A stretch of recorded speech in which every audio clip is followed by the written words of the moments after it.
9h. Après la pause, 3 de nos amis onusiens parlent du travail ou du trop peu de travail au Québec.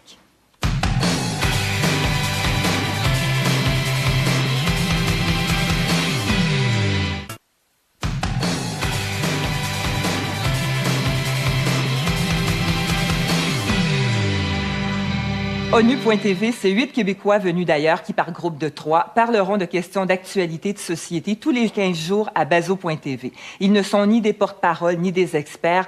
Ils ne portent pas sur leurs épaules le poids de toute leur communauté d'origine. Ce sont juste des citoyens allumés qui ont envie d'échanger et de discuter avec nous de ce qui nous préoccupe tous, mais ce sont des gens qu'on entend trop peu dans les médias. Alors aujourd'hui, nous avons invité 3 de nos amis onusiens. Je vous les présente. Juliette Ruher, rédactrice en chef du magazine Style de vie, d'origine française. Bonjour, Juliette. Chai Tung, voilà, qui dirige la petite société Orchimédia, d'origine taïwanaise. Bonjour. Bonjour. Et Lamine Foura, qui est ingénieur chez Bombardier Aéronautique. Vous êtes chanceux, vous avez encore un emploi. Bravo. Donc, vous travaillez d'origine algérienne. Et l'idée, c'est qu'on va parler de travail. On se demande si on est paresseux au Québec.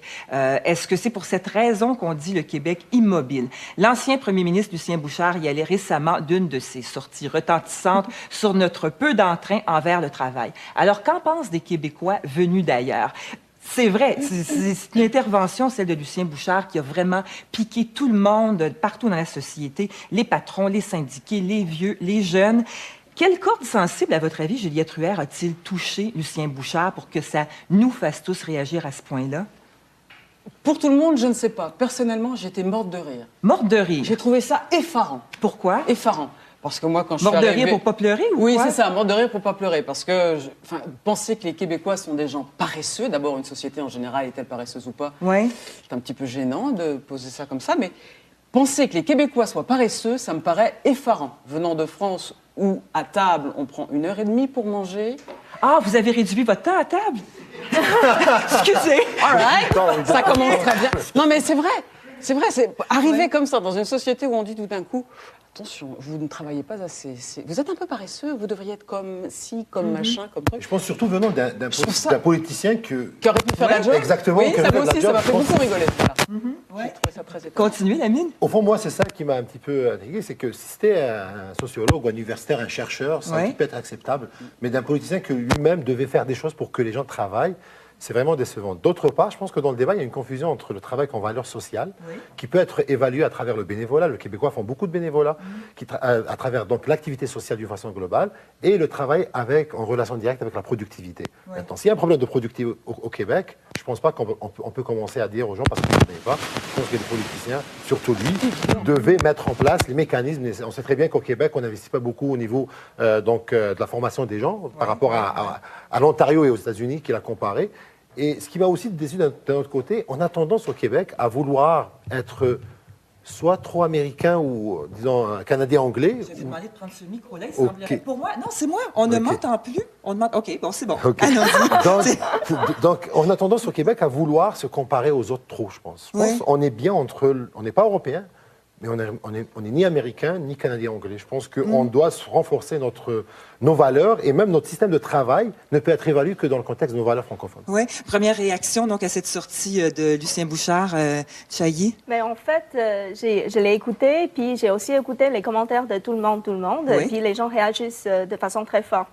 Je crois sincèrement que tout le monde a raison, parce que tout le monde, de tous les côtés. Oui, parce qu'il faut jamais généraliser les gens, parce que chaque individu, on vit vraiment dans des situations différentes. Il y a des gens qui travaillent, il y a des gens qui cherchent un emploi, qui désirent travailler, il y a des gens que ça leur désintéresse complètement de travailler, parce qu'il y a peut-être des assistances publiques qui leur donnent plein de portes de sortie. Donc, je pense qu'il faut carrément pas... Tout est relatif. Il n'y a pas de oui absolu, il n'y a pas de non absolu. C'est vraiment relatif. Et puis, lorsqu'on peut aussi comparer... On compare souvent avec les Américains, puis les Européens, tout ça. Mais lorsqu'on compare avec les Asiatiques, par exemple, à Taïwan, les gens travaillent tellement fort. Selon les statistiques de 2003, les Taïwanais, c'est le peuple le plus travaillant au monde entier. Ils travaillent 2282 heures par année, comparé au Québec, 1670 heures. Oh là là, sacrée différence, hein? C'est ça. Ouf! Oui, mais à ce niveau-là... Mais à ce niveau-là, c'est ça. Je pense qu'il faut faire attention, parce Ouais. que je donne l'exemple de mon pays d'origine. Après C'est l'indépendance, un en choix de vie, Algérie, on a essayé d'importer des modèles des pays donc, de l'ex-Union soviétique. Oui, il y avait des liens politiques assez Exactement, forts. et oui. qui fonctionnaient là-bas, mais une fois mis dans un contexte algérien, ça ne fonctionnait pas, ça ne donnait pas le même résultat. Donc la prise en considération pour atteindre un certain niveau de productivité, de la culture d'origine, du contexte, de la valeur du travail dans la société est très important. Donc on ne peut pas juste prendre un modèle et dire que les Américains travaillent plus, il faut qu'on travaille au même temps d'eux. En effet. Je pense qu'il y a d'autres éléments qu'il faudra prendre en compte. Alors là, vous touchez quelque chose de fort intéressant, Lamine Foura, la valeur culturelle du travail. Parce que si les propos de Lucien Bouchard nous ont tous tellement, certains heurtés, d'autres sont d'accord avec ce qu'il a dit, c'est qu'il y a vraiment, dans le travail, on investit plus que le temps de travail. Il y a vraiment une valeur investie dans le travail. Qu'est-ce que vous, venant de pays d'expériences différentes, les fameuses 35 heures françaises, Absolument. mais une productivité, dit-on, plus élevée que celle qu'on peut avoir en Amérique du Nord, par exemple, qu'est-ce que vous avez constaté chacun par rapport à votre société d'origine vis-à-vis de notre rapport au travail quand vous êtes arrivé au Québec? Chahi, par exemple? Par exemple, ma qualité de vie, depuis que je suis arrivée ici, elle a beaucoup amélioré. Ça ne veut pas dire que je suis paresseuse, je travaille très fort. Non, vous êtes chef de votre propre entreprise. Exactement, donc je vous suis travaillez. entrepreneur comme tous les gens que je côtoie quotidiennement, les gens de différentes entreprises, tout le monde travaille très fort. C'est juste qu'ici, on a aussi une valeur familiale plus importante. Il y a la vie professionnelle, il y a la vie privée. Je vous donne un exemple. Les Taïwanais, ils sont comme habitués à être très performants et très travaillants dès très jeunes. Ils travaillent tout le temps, ils étudient tout le temps sans arrêt, comme mon demi-frère de 10 ans. Jusqu'à l'âge de 10 ans, il ne connaissait pas le mot « va jouer dehors ». Parce que toutes les matières ça fait partie de la réussite. Alors, à part de l'école normale, donc après l'école, toutes les fins de semaine, toutes les soirées, tous les jours, OK? Ils doivent aller dans les écoles spécialisées pour le basketball, pour le piano, les mathématiques, la science, etc., etc. Tout est performance, oui. C'est tout le temps comme ça. Alors, c'est normal qu'ils sont habitués à être les machines à travailler. Mais ça a été quoi votre choc quand vous êtes arrivé ici? Est-ce que vous nous avez trouvé fondamentalement paresseux avant de comprendre que ça s'appelait peut-être la qualité de vie? Je trouvais ça beaucoup plus le fun, beaucoup plus relax. Bon, mais c'est sûr que j'adore Montréal comme ville. Puis lorsque j'arrive ici, c'est comme, je trouve que c'est une ville très dynamique. Les gens travaillent fort, mais ils sont efficaces. Ils ne travaillent pas nécessairement 80 heures par semaine comme les Taïwanais, mais ils ont des amis, ils sortent, ils rigolent. C'est ça. Quel a été votre choc, vous, Juliette, venant de la société française? Très peu de choc, outre l'heure et demie pour manger. Oui, mais ça va, je m'y oui. suis fait. Mais il n'y a pas tellement de choc. Il n'y a pas tellement de choc. Il y a le même rapport, une certaine éthique, une certaine qualité de vie, une manière de bien apprécier, de mélange amis, famille, travail. Un rapport un peu identique, sauf par rapport aux vacances. Ça, c'est quelque chose les Français se mettent dans un mode vacances, assez souvent d'ailleurs, nous sommes d'accord, mais ils se mettent en mode vacances. Les Nord-Américains n'ont pas cette manière. En France, les jingles de radio, les jingles de télévision, les émissions de télé, les journaux, les magazines sont en mode vacances à partir du mois de juin. C'est une chose impossible, que je n'ai jamais vue en Amérique du Nord. Donc c'est cette espèce de... Oui, c'est ça, c'est se laisser râler. Et plus, les Français sont assez râleurs, ils voient tout de suite c'est quand leurs vacances. Quand est-ce que je vais avoir mes 5 semaines de vacances? Il y a cette mentalité-là, je ne l'ai pas vue dans un milieu du travail au Québec. D'ailleurs, plusieurs remarquent que d'un point de vue syndical, on devrait peut-être ici réclamer, en Amérique du Nord, mais au Québec aussi, réclamer plus de vacances plutôt que nécessairement tout le temps des augmentations de salaire. C'est nécessaire à une société, c'est nécessaire à un renouvellement, à un nettoyage de cerveau. On riait tout à l'heure. M. Bouchard ne serait pas d'accord. Ah, mais M. Bouchard, peut-être qu'il se lève pour travailler à 600 piastres de l'heure. C'est peut-être pour ça qu'il a envie de travailler. Il y a peut-être une motivation, ce monsieur-là. Mais je trouve que Lamine, rapidement. Moi, je rejoins la question des vacances. J'ai pris du temps à prendre des vacances. Prendre des vacances moins d'un mois, c'était difficile pour moi. 2 semaines, 3 semaines de vacances, c'était presque pas des vacances. Donc, je prenais pas les 2 premières années. L'autre question, par contre, qui m'a un petit peu pas choqué, mais que j'ai apprécié, qu'on est quand même relax. Même si on est dans une société moderne qui exige une certaine exigence donc, de productivité et tout ça. Mais je donne un exemple. Dans les milieux où je travaillais, on prenait, au niveau de chaque début de réunion, on prend le temps de faire un check-in, d'exprimer notre feeling, notre même situation psychologique, de façon à ce que les gens, en termes de communication, la communication soit améliorée. Et l'image qu'on peut avoir de l'extérieur, surtout d'un pays qui vient du Sud, donc par rapport aux pays qui viennent du Nord, je trouve qu'au Québec, le facteur humain est très important et je considère que la productivité passe par ça. Si on est plus à l'aise, peut-être que ne pas demander à aller avoir une sieste. Non, mais je dirais que le fait que les gens prennent en considération qu'on est des êtres humains, on n'est pas des machines. Et en plus, travailler, pourquoi travailler? Est-ce que c'est travailler pour enrichir des entreprises internationales ou c'est pour bien-être d'être humain? C'est pour ça que j'ai trouvé que le rapport Pour un Québec lucide était comme un espèce de guide d'étiquette complètement has-been par une société qui se débrouillait toute seule. La société ne va pas avancer si on est signataire de ça. Oui, mais c'est parce que beaucoup de gens ont fait le lien, excusez-moi, Chahi, beaucoup de gens ont fait le lien entre, et Bouchard était le premier à le faire, entre le peu de travail, disait-il, et un certain immobilisme de la société québécoise. Est-ce que vous le constatez? Si.